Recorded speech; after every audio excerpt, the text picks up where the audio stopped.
Hello students, आपके अपने channel economics गुरुजी में एक बार फिर से स्वागत है। राष्ट्रीय आय की गणना से संबंधित जो बेसिक टर्म्स है, जो मूलभूत अवधारणाएं हैं, वो हम यहाँ पर पढ़ रहे थे। और इससे रिलेटेड अभी तक दो वीडियो, राष्ट्रीय आय संबंधित जो मूल अवधारणा है इससे संबंधित हम दो वीडियो समझ चुके हैं, देख चुके हैं। अगर आपने उनको नहीं देखा है, नहीं समझा है, तो उनका लिंक मैं इस वीडियो के डिस्क्रिप्शन में मेंशन कर रहा हूँ। तो पहले आप उन वीडियो को जरूर देखें, ताकि जैसे जैसे हम आगे बढ़ते जा रहे हैं जो बेसिक टर्म्स हैं वो आपको अच्छे से समझ में आ सके कि वो टर्म्स कैसे काम करते हैं। ठीक है, तो अब हम आज देखेंगे वस्तुओं के प्रकार। वस्तुओं के प्रकार मतलब राष्ट्रीय आय की गणना। जो टॉपिक है, राष्ट्रीय आय की गणना कैसे करते हैं, राष्ट्रीय आय क्या है, जितनी भी वस्तुएं सेवाएं हैं उनका मूल्य है, उनके मूल्यों का योग है। तो वो वस्तुएं सेवाएं कौन सी, किस प्रकार की वस्तुओं सेवाओं को हम इसमें शामिल करते हैं। ठीक है, तो उसके बारे में हम पता होना जरूरी है। तो इसके पहले वस्तुएं कौन कौन सी प्रकार की यूज होती है नेशनल लेवल पर, ठीक है, वो हमें पता होना जरूरी है। तो वो हम यहाँ पर समझेंगे। उसके बाद जानेंगे कि कौन कौन सी वस्तुओं को राष्ट्रीय आय के आकलन में शामिल किया जाता है और किस प्रकार की वस्तुओं को राष्ट्रीय आय में छोड़ दिया जाता है, उनको शामिल नहीं किया जाता है। ओके, तो शुरू करते हैं। सबसे फर्स्ट है अंतिम वस्तुएं, सेकंड है मध्यवर्ती वस्तुएं, थर्ड उपभोक्ता वस्तुएं, फोर्थ पूंजीगत वस्तुएं या पूंजीगत पदार्थ। तो सबसे पहले देखते हैं हम अंतिम वस्तुएं क्या होती हैं। अंतिम वस्तुएं किसे कहते हैं? अंतिम वस्तुएं जैसे कि नाम से पता लग रहा है, जो अंतिम रूप से बन चुकी हैं, जिनका यूज जो है, जिनका प्रयोग है अंतिम प्रयोगकर्ताओं के लिए तैयार है। वो अंतिम प्रयोगकर्ता कोई भी हो सकते हैं। उपभोक्ता उपभोक्ता हो सकते हैं, आप और हम हो सकते हैं, या कोई एक उत्पादक हो सकता है। तो इसके आधार पर इसको वापस आगे दो भागों में बांटा जाता है। एक तो अंतिम उपभोक्ता वस्तुएं, दूसरा अंतिम उत्पादक वस्तुएं। तो सबसे पहले हम समझते हैं कि अंतिम वस्तुएं किसे कहते हैं। ये वे वस्तुएं हैं जो उत्पादन की सीमा रेखा पार कर चुकी हैं। मतलब उन वस्तुओं को किसी प्रकार से वापस कच्चे माल के रूप में, रॉ मटेरियल के रूप में प्रयोग नहीं किया जा सकेगा। और वो जो है वो अपनी उत्पादन सीमा रेखा को पार कर चुकी हैं, ये भी ध्यान रखना है। ठीक है, अपने अंतिम प्रयोगकर्ताओं द्वारा उपयोग के लिए तैयार हैं। ये भी ध्यान रखना है कि जो भी अंतिम प्रयोगकर्ता हैं उनके प्रयोग के लिए तैयार है। और मैंने आपको बताया कि अंतिम प्रयोगकर्ता दो हो गए, आप और हम हो गए, उपभोक्ता हो गए, और दूसरा उत्पादक हो गए। तो इन वस्तुओं की पुनः बिक्री अथवा दोबारा निर्माण अन्य वस्तुओं के निर्माण के लिए उपयोग नहीं होता है। ये भी ध्यान रखना है। जैसे कि मोबाइल हो गए, चेयर हैं, लैपटॉप हैं, टेबल हैं, एयर कंडीशनर्स हैं, रेफ्रिजरेटर है, pen, pencil, biscuits, tractor, harvester, bread, इनका यूज वापस प्रोडक्शन में यूज नहीं होता है, दूसरी गुड के प्रोडक्शन में यूज करने के लिए यूज नहीं करते हैं। ये ध्यान रखना है। अंतिम प्रयोगकर्ता उपभोक्ता तथा उत्पादक होते हैं। मैंने अभी आपको बताया, जो भी अंतिम प्रयोगकर्ता होते हैं वो दो प्रकार के होते हैं, एक तो उपभोक्ता होते हैं, दूसरे उत्पादक होते हैं। अतः अंतिम वस्तुओं को प्रायः अंतिम उपभोक्ता वस्तुओं तथा अंतिम उत्पादक वस्तुओं के रूप में वर्गीकृत किया जाता है। ये बात ध्यान रखना कि अंतिम वस्तुओं को वापस यहाँ पर दो भागों में बांटा जाता है, एक तो अंतिम उपभोग वस्तुएं और दूसरा अंतिम उत्पादक वस्तुएं। तो अब हम यहाँ पर समझते हैं कि अंतिम उपभोग वस्तुएं क्या होती हैं। अंतिम उपभोग वस्तुएं, तो यह वे वस्तुएं हैं जो उपभोक्ताओं द्वारा मानवीय आवश्यकताएं संतुष्ट करने के लिए खरीदी जाती हैं। इन वस्तुओं के अंतिम प्रयोगकर्ता उपभोक्ता होते हैं, इसलिए इन्हें अंतिम उपभोक्ता वस्तुएं कहते हैं। ये ध्यान रखना कि ये जो वस्तुएं होती है कौन यूज करते हैं? उपभोक्ता यूज करते हैं। ठीक है, उनके अंतिम प्रयोगकर्ता कौन होते हैं? उपभोक्ता होते हैं, इसलिए उनको अंतिम उपभोक्ता वस्तुएं कहते हैं। इसके उदाहरण क्या क्या हो सकते हैं? उपभोक्ताओं द्वारा उपभोग किया गया मक्खन तथा डबल रोटी, या आइसक्रीम हो गया, बिस्किट्स हो गया, चॉकलेट हो गया, ये सभी जो है एग्जाम्पल अंतिम उपभोग वस्तुओं के हैं। ध्यान रखिएगा, एग्जाम में आपको हो सकता है कि इनके एग्जाम्पल भी पूछ लें, उदाहरण भी पूछ लें। उनके मार्क्स भी अच्छे खासे होते हैं, एक नंबर में दो एग्जाम्पल पूछ लें, या 2 मार्क्स में 2 नंबर में आपको दो एग्जाम्पल पूछ लें। तो उदाहरण आपको अच्छे से याद रखना है, ध्यान रखना है। ठीक, अब बात आती अंतिम उत्पादक वस्तुएं क्या होती हैं। यह वे अंतिम वस्तुएं हैं जिन्हें उत्पादक उपभोग द्वारा अन्य वस्तुओं के उत्पादन हेतु प्रयोग में लाया जाता है। ठीक है, उत्पादक उपभोग द्वारा मतलब यहां पर उत्पादक उनका उपभोग कर रहे हैं, ठीक है, और दूसरी वस्तुओं के उत्पादन में इनका प्रयोग कर रहे हैं। उपभोग तो हो रहा है, उपभोग कौन कर रहा है?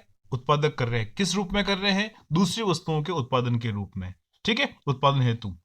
इन वस्तुओं के अंतिम प्रयोगकर्ता उत्पादक होते हैं, इसलिए इन्हें अंतिम उत्पादक वस्तुएं कहते हैं। मेन बात आ गई यहाँ पर, इन्हें अंतिम उत्पादक वस्तुएं क्यों कहते हैं? क्योंकि इनका अंतिम प्रयोगकर्ता कौन है? उत्पादक है।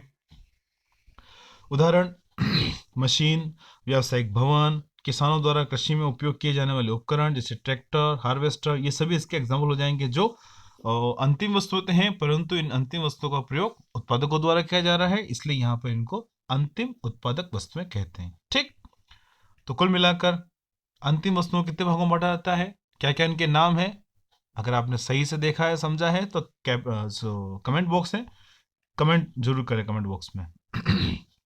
नाउ नेक्स्ट, मध्यवर्ती वस्तुएं। अब बात आती है कि ये मध्यवर्ती वस्तुएं क्या होती हैं। मध्यवर्ती वस्तुएं, इंटरमीडिएट गुड्स बोलते हैं जिन्हें। मध्यवर्ती वस्तुएं अर्थात ऐसी वस्तुएं जो दूसरी वस्तुओं के कच्चे माल के, दूसरी वस्तुओं के उत्पादन में प्रयोग होती है, उनका प्रयोग कच्चे माल के रूप में होता है, ऐसी वस्तुओं को हम यहाँ पर मध्यवर्ती वस्तुएं कहते हैं। तो ये मध्यवर्ती वस्तुएं उन वस्तुओं को कहते हैं जो उत्पादन की सीमा रेखा के अंदर होती हैं, इनमें अभी मूल्य वृद्धि की जानी बाकी है। मूल्य वृद्धि मतलब इसमें वैल्यू एडिशन और बाकी होता है, और यह वस्तुएं अंतिम प्रयोगकर्ता द्वारा उपयोग के लिए अभी तैयार नहीं होती हैं, मतलब जिनको और उत्पादन प्रक्रिया में प्रयोग होना बाकी है, जिनमें और मूल्य वृद्धि होना अभी बाकी है, जिनको कच्चे माल के रूप में प्रयोग करना बाकी है, ऐसी वस्तुओं को हम यहाँ पर मध्यवर्ती वस्तुएं कहते हैं। इन वस्तुओं को अन्य फर्मों को दोबारा बेचा जाता है तथा कई उत्पादन प्रक्रियाओं में प्रयोग किया जाता है, जैसे कपड़ा मिल को कपड़ा ठीक है, कपड़ा मिल को जो है कपड़ा या कपास जो है वो यहाँ पर अंतिम वस्तु, सॉरी, मध्यवर्ती वस्तुओं की ध्यान रखना, कपड़ा मिल के लिए जो कपास है वो उसके लिए मध्यवर्ती वस्तु होगी, जबकि रेडीमेड शॉप जो है, जो रेडीमेड कपड़े सिलती है, उनके लिए कपड़ा मध्यवर्ती वस्तु होगा। आटा मिल के लिए गेहूं, जो भी आटा मिल है, जो आटा पीसती है, आटा बनाती है, आटे की पैकिंग करती है, उनके लिए गेहूं जो हो गया यहाँ पर मध्यवर्ती वस्तु हो गया। फर्नीचर बनाने वाले फर्म के लिए लकड़ी, ठीक है, जो टिम्बर है, टिम्बर वुड है, फर्नीचर इंडस्ट्री के लिए टिम्बर वुड है या लकड़ी जो है वो उनके लिए मध्यवर्ती वस्तु होती है। तो कुल मिला के मेन बात क्या है यहाँ पर कि मध्यवर्ती वस्तुओं को कच्चे माल के रूप में प्रयोग किया जाता है, वो अभी भी उत्पादन सीमा रेखा के अंदर होती हैं, उनको उत्पादक कच्चे माल के रूप में प्रयोग करते हैं, उनमें मूल्य वृद्धि करते हैं और दूसरी फर्मों को वापस लाभ के उद्देश्य से उनको बेचते हैं। ऐसी वस्तुओं को हम यहाँ पर मध्यवर्ती वस्तुएं कहते हैं। अब मेन बात आती है कि ये अंतिम वस्तुएं, मध्यवर्ती वस्तुएं जो हमने पढ़ा है, समझा है, इन दोनों में से किस प्रकार की वस्तुओं को राष्ट्रीय आय के आकलन में शामिल किया जाता है। तो यहाँ पर आप नोट देख रहे हैं, मध्यवर्ती वस्तुओं के मूल्य को राष्ट्रीय आय में नहीं जोड़ा जाता है, केवल अंतिम वस्तुओं को ही राष्ट्रीय आय में एवं राष्ट्रीय आय उत्पादन के अनुमान में सम्मिलित किया जाता है। ठीक है, ये बात ध्यान रखना हमेशा और हमेशा कि सिर्फ और सिर्फ अंतिम वस्तुओं के मूल्यों को ही राष्ट्रीय आय के आकलन में शामिल किया जाता है, कभी भी मध्यवर्ती वस्तुओं के मूल्यों को, इंटरमीडिएट गुड्स की वैल्यू को राष्ट्रीय आय के आकलन में, उनकी कैलकुलेशन में इंक्लूड नहीं करते हैं, शामिल नहीं करते हैं। फिर एक लेखा वर्ष के दौरान उत्पादकों द्वारा मध्यवर्ती वस्तुओं पर किया गया व्यय मध्यवर्ती व्यय कहलाता है। जैसे कि 5 लाख का माल बनाया किसी फर्म ने साल भर में, और उसने कच्चे माल के रूप में 3 लाख का माल का प्रयोग किया है, तो यहाँ पर ध्यान रखना, जो 3 लाख रुपए जो कच्चे माल के रूप में प्रयोग हो रहा है उसे हम यहाँ पर मध्यवर्ती व्यय कहते हैं। ठीक है, उसने 3 लाख के माल का प्रयोग करते हुए 5 लाख का माल बनाया है, तो या तो हम 5 लाख की वैल्यू ऐड करेंगे, या फिर 3 प्लस जो इसमें वैल्यू एडिशन हुआ, वैल्यू एडिशन कितना हुआ 2 लाख का, तो यहाँ पर ऐड करेंगे। आगे देखेंगे क्या कॉन्सेप्ट है, क्या ये कैसे काम करता है पूरा मैकेनिज्म, आगे समझेंगे आगे वाले टॉपिक्स में। तो ठीक है, इस प्रकार से यहाँ पर मध्यवर्ती वस्तुएं और अंतिम वस्तुएं हैं। फिर आती है बात उपभोक्ता वस्तुएं अथवा उपभोग वस्तुएं।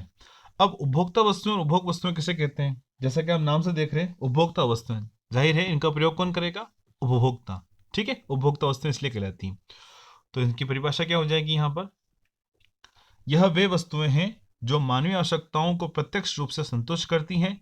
इन वस्तुओं का उपयोग अन्य वस्तुओं तथा सेवाओं के उत्पादन के लिए नहीं किया जाता है। ठीक है, यानी उनका प्रयोग कौन कर रहा है, उपभोक्ता कर रहे हैं मानवीय आवश्यकताओं की संतुष्टि के लिए। उदाहरण क्या हो सकता है इसका, परिवारों द्वारा उपयोग किया गया दूध तथा आइसक्रीम उपभोक्ता वस्तुएं अंतिम उपभोग के लिए होती हैं। ये ध्यान रखना, एग्जाम्पल हो गए यहाँ पर। अब जो उपभोक्ता अंतिम वस्तुएं होती हैं वो अंतिम उपभोग के लिए होती हैं, और उनको अंतिम वस्तुओं के रूप में अंतिम प्रयोगकर्ता अथवा उपभोक्ताओं द्वारा उनका प्रयोग किया जाता है। ये ध्यान रखना कि जितनी भी उपभोक्ता वस्तुएं सभी अंतिम वस्तुएं, क्योंकि हम जिस किसी प्रकार की वस्तु का उपभोग करते हैं, फाइनली वो अंतिम रूप में उत्पादित हो चुकी है। ठीक है, हम अपनी आवश्यकताओं को संतुष्ट करने के लिए उनका प्रयोग करते हैं। ऐसी वस्तुओं को हम किसी फर्म को बेचते नहीं, हम अपनी आवश्यकताओं को संतुष्ट करने के लिए उनका प्रयोग करते हैं। जैसे ब्रेड, मक्खन, ice cream, chocolate, pen, pencil, eraser, ये सब क्या है? सभी उपभोक्ता वस्तुएं, अंतिम रूप से उनका प्रयोग हो चुका है। ठीक, तो इसलिए इनके अंतिम उपभोग वस्तुएं भी कहा जाता है। ध्यान रखें, इसलिए यहाँ पर क्या कहते हैं? हमें अंतिम उपभोग वस्तुएं भी कहते हैं। अब ये आपस 4 प्रकार की होती है। इनके प्रयोग की अवधि के आधार पर या इनकी प्रकृति के आधार पर उपभोक्ता वस्तुओं को या उपभोग वस्तुओं को वापस आगे 4 प्रकार में बांटा जाता है, जिसमें सबसे पहला है गैर टिकाऊ अथवा एकल प्रयोग, एकल उपयोग उपभोक्ता वस्तुएं। यह वे वस्तुएं हैं जिनका केवल एक ही बार उपयोग किया जाता है, जैसे फल, दूध, गैस, पेट्रोल आदि। एक बार प्रयोग कर लेने से ऐसी वस्तुएं नष्ट हो जाती हैं, अतः इन्हें नाशवान वस्तुएं भी कहती हैं। अब ये ध्यान रखना है, यहाँ पर गैर टिकाऊ अथवा एकल उपभोक्ता वस्तुएं, एकल उपयोग वाली उपभोक्ता वस्तुएं हैं, यानी ऐसी वस्तुएं जिनका हम सिर्फ एक बार प्रयोग करते हैं और उनकी वैल्यू, ठीक है, खत्म हो जाती है, उनकी उपयोगिता खत्म हो जाती है, यानी उनका वापस उपभोग में रीयूज नहीं कर सकते हैं। बहुत सी ऐसी वस्तुएं होती है जिनका हम बार बार यूज करते हैं, जैसे कि टीवी हो गया, एक बार यूज करने के बाद ऐसा नहीं टीवी खत्म हो गया, फूट गया, फेंक दे उसको बाहर, हम उसका बार बार यूज करते हैं। रेफ्रिजरेटर, कार, मकान, जिनका हम यूज बार बार कर सकते हैं। पर कुछ वस्तुएं ऐसी होती है जिनका एक बार प्रयोग करने के बाद उनकी उपयोगिता खत्म हो जाती है, उनका वापस दोबारा प्रयोग नहीं कर सकते। ऐसी वस्तुओं को हम यहाँ पर गैर टिकाऊ अथवा एकल उपयोग उपभोक्ता वस्तुएं कहते हैं। ठीक है, तो क्या है यहाँ पर? यह वे वस्तुएं हैं जिनका केवल एक ही बार उपयोग किया जा सकता है, जैसे फल, दूध, गैस, पेट्रोल आदि। एक बार प्रयोग कर लेने से ऐसी वस्तुएं नष्ट हो जाती हैं, अतः इन्हें नाशवान वस्तुएं भी कहते हैं। ठीक है, इसका एग्जाम्पल ध्यान रखिएगा। एग्जाम्पल आपको अच्छे से ध्यान रखना है, मैंने आपको बताया था कि एग्जाम्पल भी आपको एग्जाम में पूछते हैं, तो हर एक प्रकार की वस्तु का, हर एक प्रकार के टॉपिक के अगर एग्जाम्पल हैं तो वो आपको एग्जाम्पल अच्छे से याद करने हैं। एग्जाम्पल याद होंगे तो परिभाषा भी जल्दी ही याद आपके माइंड में रहेगी और जल्दी से आपके माइंड में क्लिक कर जाएगी। जब भी आपका एग्जाम पूछा जाता है तो आप इजी वे से जल्दी से तुरंत आप उसको लिख सकते हैं, अगर आप एग्जाम्पल आपको पता है। ठीक है, क्योंकि एग्जाम्पल आपको पता है तो उसके बेस पे आसपास आप थोड़ा बहुत लिख सकते हैं। लिखना स्टार्ट करते हैं तो पूरा कॉन्सेप्ट, पूरी डेफिनेशन आपको माइंड में धीरे धीरे रिमाइंड होने लगती है, आपको याद आ जाता है और आप पूरा एग्जाम में अच्छे से लिख सकते हैं। ठीक है, और अगर आप ऑब्जेक्टिव पेपर दे रहे हैं, कोई कंपटीशन एग्जाम दे रहे हैं, तो एग्जाम्पल बहुत ज़्यादा पूछे जाते हैं कि गैर टिकाऊ वस्तुओं के एग्जाम्पल क्या हो सकते हैं, या फिर एग्जाम्पल देखे आपको पूछ सकते हैं कि ऐसी वस्तु को हम क्या कहते हैं। तो आपको कॉन्सेप्ट अच्छे से क्लियर रखना है। अगर वीडियो अच्छा लग रहा है तो लाइक जरूर करें। ठीक, नेक्स्ट है अर्ध टिकाऊ वस्तुएं। अर्ध टिकाऊ मतलब टिकाऊ तो है, पर वो अर्ध टिकाऊ मतलब लंबे समय तक नहीं चलती, यानी ऐसी वस्तुएं जिनका प्रयोग हम 1 साल, 2 साल या 3 साल तक करते हैं और इनका 2 साल प्रयोग करने के बाद ऐसी वस्तुएं फिर खत्म हो जाती है, ऐसी वस्तुओं का प्रयोग वापस नहीं किया सकता है। ऐसी वस्तुओं को हम यहाँ पर अर्ध टिकाऊ वस्तुएं कहते हैं। तो क्या है इनकी परिभाषा? ये वे वस्तुएं जो एक से अधिक बार प्रयोग की जाती हैं तथा थोड़े लंबे समय के लिए प्रयुक्त होती हैं, अर्ध टिकाऊ वस्तुएं कहलाती है। जैसे कपड़े हो गए जितने प्रकार के, फर्नीचर हो गए, ठीक है, क्रॉकरी हो गई, बिजली के सामान हो गए, ये सभी अर्ध टिकाऊ वस्तुएं कहलाती हैं जो 2 साल, 3 साल, 4 साल तक चल सकते हैं। ठीक है, जैसे बिजली के बल्ब हो गए, और आजकल तो एलईडी लाइट्स का ज़माना है जो लंबे समय तक चलती है। होता है वो 1 साल में डस्ट हो जाती है, खत्म हो जाती है, 2 साल में खत्म हो जाती है, कभी लंबे समय तक चलती रहती है। तो वो तो एक बहुत ही कॉन्फिडेंस वाली बात है कि लंबे समय तक चले। मगर जनरली कर्टेंस हो गए, बेडशीट्स हो गई, स्कूल बैग हो गए, स्कूल शूज़ हो गए, सॉक्स हैं, कपड़े हो गए जितने प्रकार के, ये सभी क्या है? अर्ध टिकाऊ वस्तुएं हैं जिनका हम 1 साल तक, 2 साल तक यूज़ करते हैं, बार बार यूज़ करते हैं और फिर उनकी वैल्यू जो खत्म हो जाती है, घिस जाते हैं, फट जाते हैं, टूट जाते हैं, जिनका यूज़ हम वापस बाद में नहीं कर सकते हैं। ओके, फिर बात आती है टिकाऊ वस्तुएं। जैसा कि नाम से देख रहे हैं आप, टिकाऊ जो लंबे समय तक चले, ऐसी वस्तुओं को हम टिकाऊ वस्तुएं कहलाती हैं। मतलब यह वे वस्तुएं जिन्हें कई वर्षों तक बार बार प्रयोग किया जा सकता है, टिकाऊ वस्तुएं कहलाती हैं। इनका मूल्य तुलनात्मक रूप से अधिक होता है, जैसे कार, फ्रिज, मकान आदि। मतलब जो बहुत ही ज्यादा वैल्यू की होती, बहुत ज्यादा कीमत की होती हैं और जिनका प्रयोग हम लंबे समय तक करते हैं। जैसे कि कार है 5 साल, 10 साल, 15 साल यूज करते हैं, मकान सालों साल यूज करते हैं, फ्रिज 5 साल, 10 साल तक उनका यूज करते हैं। हाँ, ये बात अलग है, किसी एक्सीडेंटल, केस में, एक दुर्घटना में फ्रिज आपका खराब हो गया हो, जल गया हो किसी कारण से, वो बात अलग है। मगर हम जनरली देखें तो फ्रिज की उम्र तो बहुत लंबी मानते हैं, 5 साल 10 साल तक उनका हम यूज़ करते हैं, 15 साल तक उनका यूज़ होता रहता है। ठीक है, तो ऐसी वस्तुओं को हम यहाँ पर टिकाऊ वस्तुएं कहते हैं। टिकाऊ वस्तुएं कौन सी हो गई? जो लंबे समय तक चलती हैं, जिनका प्रयोग लंबे समय तक किया जाता है, बार बार प्रयोग करने पर भी उनकी उपयोगिता एकदम से कम नहीं होती है। फिर उपभोक्ता वस्तुओं का लास्ट पार्ट है सेवाएं। सेवाएं गैर भौतिक वस्तुएं कहलाती हैं। सेवाएं क्या है? गैर भौतिक वस्तुएं, भौतिकता में नहीं होती, जिनका हम सिर्फ फील कर सकते हैं, अनुभव कर सकते हैं, जो अपनी मानवीय आवश्यकताओं को प्रत्यक्ष रूप से संतुष्ट करती हैं। ठीक है, उनको हम यूं ऐसा देख नहीं सकते हैं, सिर्फ उनको फील कर सकते हैं। जैसे कि अध्यापक की सेवाएं, वकील की सेवाएं, डॉक्टर की सेवाएं, घर में जो नौकर काम कर रहा है, जो सर्वेंट है, उसकी सेवाएं, ये सभी सेवाएं जो है हम वस्तुओं के चौथे पार्ट में इसको काउंट करते हैं, जो गैर भौतिक वस्तुएं कहलाती हैं।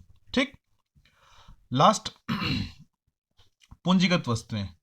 अब पूंजीगत वस्तुएं क्या होती है वो हमें यहां पर देखना है। मतलब ये ऐसी वस्तुएं जो उत्पादकों द्वारा प्रयोग की जा रही है। अंतिम वस्तुओं के दो भाग होते हैं, कौन से? एक तो अंतिम उत्पादक वस्तु और अंतिम उपभोग वस्तु। अंतिम उत्पादक वस्तु जो है, अब उत्पादक वस्तु का प्रयोग कौन कर रहा है वो हमें यहां पर देखना है। पूंजीगत वस्तुएं जनरली वे अंतिम उत्पादक वस्तुएं हैं जिनका प्रयोग उत्पादकों द्वारा दूसरी वस्तुओं के उत्पादन में किया जा रहा है। यहां पर यह परिभाषा क्यों बनी है? हमने क्यों उत्पादक वस्तु को पूंजीगत वस्तु नहीं कहा है? क्यों हम कह रहे हैं कि वे ही अंतिम उत्पादक वस्तुएं जो उत्पादकों द्वारा उत्पादन में प्रयोग की जा रही है, उसे हम पूंजीगत वस्तुएं कहते हैं। ये क्यों कहते हैं आगे समझते हैं, पहले इसकी परिभाषा देखते हैं। यह वे वस्तुएं हैं जिनका उत्पादन की प्रक्रिया में कई वर्षों तक प्रयोग किया जाता है तथा इनका मूल्य उच्च होता है। यह उत्पादकों की स्थिर परिसंपत्तियां होती हैं। बात आप ध्यान दीजिएगा, एक तो उत्पादन प्रयोग होती है और उत्पादकों की स्थिर परिसंपत्तियां होती है। ठीक है, जिनका मूल्य जो होता है बहुत ज्यादा होता है, उनकी वैल्यू बहुत ज्यादा होती है, जैसे कि प्लांट हो गया, मशीनरी होगी, ये सभी पूंजीगत वस्तुएं कहलाती हैं, जो लंबे समय तक चलती हैं, जिनका मूल्य बहुत ज्यादा होता है, जिनको दूसरी वस्तु के उत्पादन में प्रयोग में लाया जाता है। तो कुल मिलाकर ये भी उत्पादक वस्तुएं हो गई। ठीक है, ये भी क्या हो गई? उत्पादक वस्तुएं हो गई। तो क्या हम कह सकते हैं कि सभी उत्पादक वस्तुएं पूंजीगत वस्तुएं हैं, या सभी पूंजीगत वस्तुएं उत्पादक वस्तुएं? नहीं कह सकते हैं।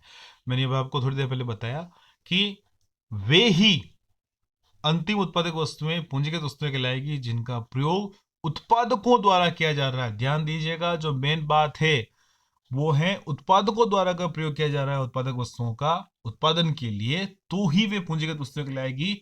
उत्पादकों के लिए वो स्थिर परिसंपत्ति के रूप में होगी।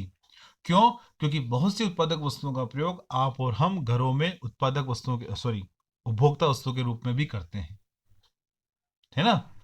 कैसे करते हैं? जैसे कि वॉशिंग मशीन, सिलाई मशीन। अगर वॉशिंग मशीन अपने घर में है तो वो उपभोक्ता वस्तु है, और वही वॉशिंग मशीन एक वाशरमैन के यहाँ, धोबी के यहाँ पर है, उसकी शॉप पर उसका यूज होता है, तो उसके लिए स्थिर परिसंपत्ति है, उसके लिए पूंजीगत वस्तु। एक सिलाई मशीन अपने घर में है, वो उत्पादक वस्तु तो है, वस्तुओं का उत्पादन कर रही है, वो अपने घर में है, तो वो उत्पादक वस्तु के होने के साथ साथ उपभोग वस्तु कहलाएगी। परंतु अगर वो उत्पादक प्रयोग कर रहा है, मतलब एक टेलर उनका यूज कर रहा है, तो उसके लिए एसेट है, फिक्स एसेट है, तो वो उसके लिए पूंजीगत वस्तु होगा। ये ध्यान रखना आप, है ना, कंफ्यूज नहीं हो जाए, कंफ्यूजन आपके माइंड में क्रिएट नहीं हो जाए। तो हम क्या कह सकते हैं इसके बारे में? केवल वे ही टिकाऊ पूंजीगत वस्तुएं होती हैं जिनका उपयोग उत्पादक अंतिम वस्तु के रूप में करता है। जिनका प्रयोग कौन कर रहा है? उत्पादक। ये ध्यान रखना, सभी पूंजीगत वस्तुएं उत्पादक वस्तुएं होती हैं। अभी क्या बताया? सभी पूंजीगत वस्तुएं उत्पादक वस्तु होती है। क्यों? क्योंकि दूसरी वस्तु को उत्पादन में काम होती है, जनरली इनका उत्पादन इनका प्रयोग करता है। परंतु सभी उत्पादक वस्तु में पूंजीगत वस्तुएं नहीं होती हैं। जितनी भी उत्पादक वस्तुएं होती हैं वो सभी पूंजीगत वस्तुएं नहीं होती। कैसे मैंने आपको बताया, अभी एग्जांपल अपन ने लिया था।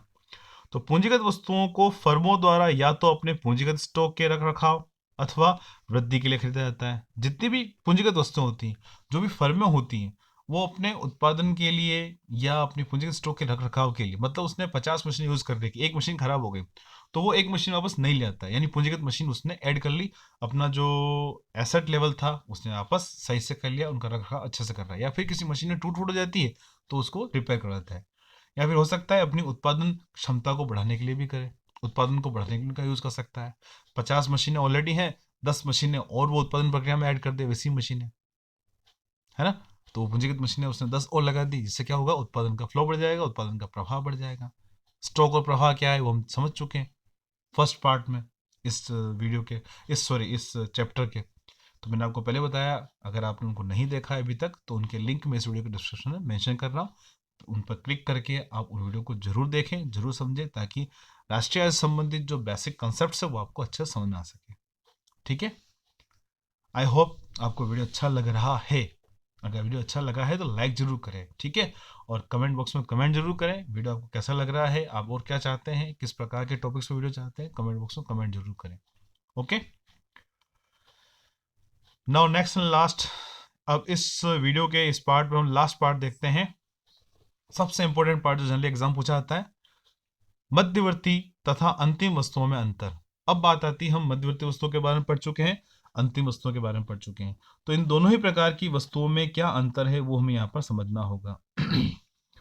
तो एक लेखा वर्ष के दौरान इन वस्तुओं का उपयोग अन्य वस्तुओं के उत्पादन हेतु कच्चे माल के रूप में किया जाता है।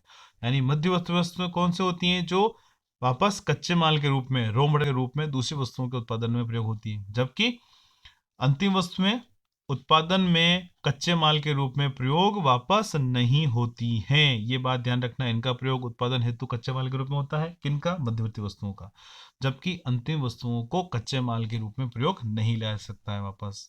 ठीक, फिर सेकंड इसका जो अंतर बनता है वो क्या, अपने पास लेखा वर्ष में फर्मों द्वारा लाभ प्राप्त करने हेतु इन वस्तुओं की पुनः बिक्री की जाती है, मतलब एक ही वर्ष में इन वस्तुओं को वापस लाभ प्राप्त करने के लिए बेच देते हैं। जैसे कि प्लाईवुड, प्लाईवुड की पूरा पटिया है, पूरी शीट है, वो 5,000 रुपए की है, और उसको एक शॉपकीपर बेच देता है किसी दूसरे उत्पादक को, मतलब एक फर्नीचर बनाने वाले को, जो उसका फर्नीचर बनाएगा, है ना, उसने 5,000 की शीट लेकर 10,000 का फर्नीचर बनाया, तो उस फर्नीचर बनाने वाले ने यहाँ पर तो वैल्यू ऐड की, पर जो प्लाईवुड जो बेच रहा है, प्लाईवुड की जो शीट बेच रहा है, उसने अपने लाभ प्राप्ति के लिए उस वस्तु को कच्चे माल के रूप में वापस यहाँ पर लाभ प्राप्ति के लिए दूसरी उत्पादक को बेचा है।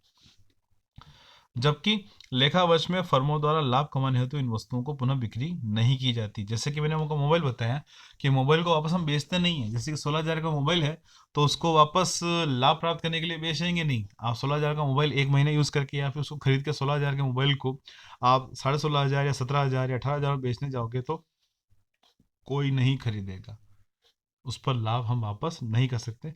हो सकता है कि बहुत ही बिरले, बहुत ही ऐसे रेयर केस में आपको ऐसा कोई उपभोक्ता मिल जाए जो अनजान है उस मोबाइल की कीमत के बारे में, मार्केट में मोबाइल की उपलब्धता के बारे में, मोबाइल कैसा है क्या है, हो सकता है उसको 16,000 के मोबाइल को 17,000 या 16,500 बेच दे, अपवाद हो सकता है, परंतु ये कभी भी नहीं होता है कि आप 5 रुपए का पेन 6 रुपए में बेच दें, 10 रुपए का पेन 11 रुपए में बेच दें। ये भी पॉसिबल है क्या, नहीं है। यह वस्तुएं उत्पादन की सीमा रेखा के अंदर होती है तथा अंतिम प्रयोगकर्ता के द्वारा उपयोग के लिए तैयार होती है। यानी ऐसी वस्तुएं जो होती है अंतिम प्रयोगकर्ताओं के लिए तैयार होती है, उत्पादन सीमा रेखा के अभी भी अंदर होती है, कच्चे माल के रूप में इनका प्रयोग होता है। जबकि ये वस्तुएं क्या है, उत्पादन सीमा रेखा के बाहर होती हैं तथा इनका अंतिम प्रयोगकर्ता द्वारा उपयोग में नहीं लिया जाता है। ठीक है, ये ध्यान रखना, हमेशा ऐसी वस्तुओं को अंतिम प्रयोगकर्ता के रूप में प्रयोग नहीं लिया जाता है, उत्पादन सीमा रेखा के बाहर होती हैं। फिर इन वस्तुओं में अभी मूल्य वृद्धि की जानी है। मैंने आपको प्लाईवुड का एग्जांपल बताया, जो भी रॉ मटेरियल है, जिस प्रकार का रॉ मटेरियल है उसमें मूल्य वृद्धि करते हैं और दूसरी फर्मों को बेचा जाता है उत्पादन के लिए। जबकि इसी प्रकार की वस्तुएं अंतिम रूप से उत्पादित हो चुकी हैं, उसमें और कोई मूल्य वृद्धि की जानी बाकी नहीं होती है, ऐसी वस्तुओं को कच्चे माल के रूप में प्रयोग नहीं किया जाता है वापस।